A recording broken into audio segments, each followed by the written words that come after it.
On a bright, sunny afternoon, young Alice sat on the riverbank with her older sister.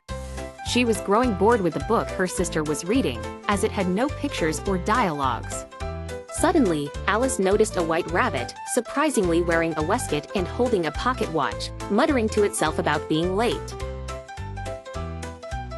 Curiosity piqued, Alice hurried after the rabbit, following it as it vanished down a large rabbit hole.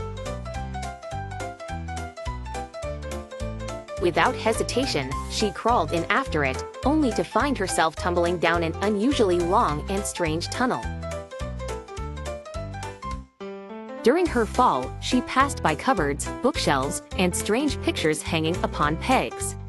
Landing softly, she found herself in a peculiar hallway lined with doors. The rabbit had disappeared, but Alice's exploration led her to a small glass table with a tiny gold key. She discovered that the key would open a small door leading to a gorgeous garden, but she was too big to get through.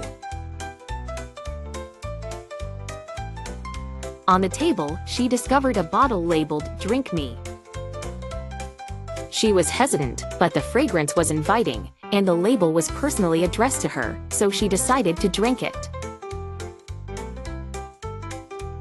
Instantly, she began to shrink down to a tiny size, perfect for entering the door. However, to her distress, Alice realized she had left the key back on the table, now beyond her reach. Her eyes fell on a box under the table containing a cake marked "Eat Me." With a bite, she grew massively, filling the room.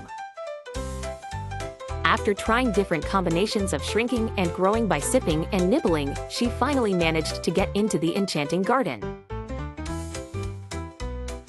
There she encountered the maddening world of Wonderland.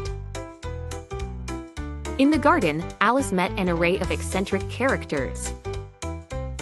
There was the grinning Cheshire Cat whose head and body would vanish randomly as he riddled Alice with nonsensical advice. At the Mad Hatter's seemingly eternal tea party, she found herself engulfed in lunacy, unable to sit still in a place. Alice then encountered the Queen of Hearts, known for her unpredictable temper and frequent cries of "off with their heads."